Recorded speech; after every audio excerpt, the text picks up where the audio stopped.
And we're talking about one of the most influential mathematical books ever published. In modern exponential format, it would look like this: 0.9999999 to the 6,900,000, etc., etc. Power would equal about 5 million, and there's a decimal point issue there, but I'll work on that later.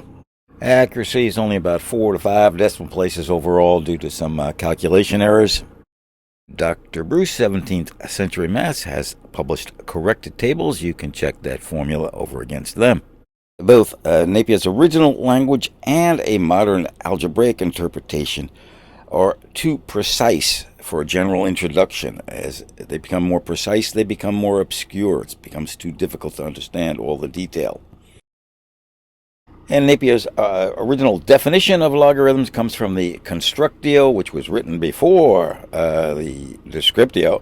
It says the number measuring the line BC is called the logarithm of the given sign ds. G and A are moving points. The G changes speed continuously. It continuously slows down. A maintains a constant speed throughout. So he's got continuous lines being measured by what has to be continuous numbers. That idea would have come from Simon Stevin. Today, the sine is a ratio of the side opposite an angle over the hypotenuse on a right triangle. Back in the day, it came more from the original concept, the concept of a bow and arrow, and a chord, or the sine, was 1/2 the chord.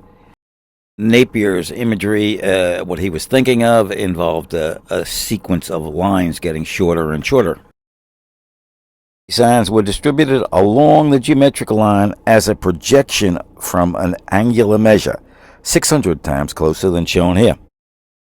The arithmetic line is a whole number line, and it's measured arithmetically from top to bottom, from 0 to infinity.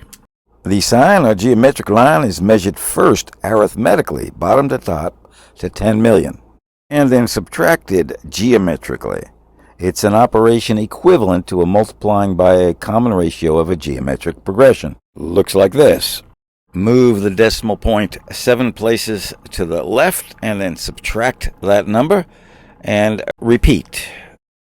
This is only the second time a decimal point was ever used, and probably the best demonstration of it.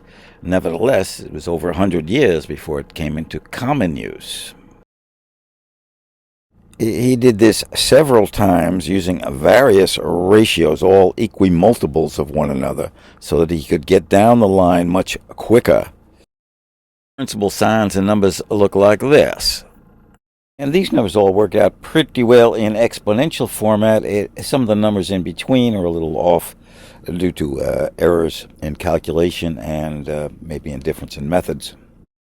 When the sine values are projected over, the sine values come from pre-existing tables, either Fink or Landsberg, apparently. So they're invariably in between the geometric progression. Any of he used 4 geometric progressions, and the signs are located between them.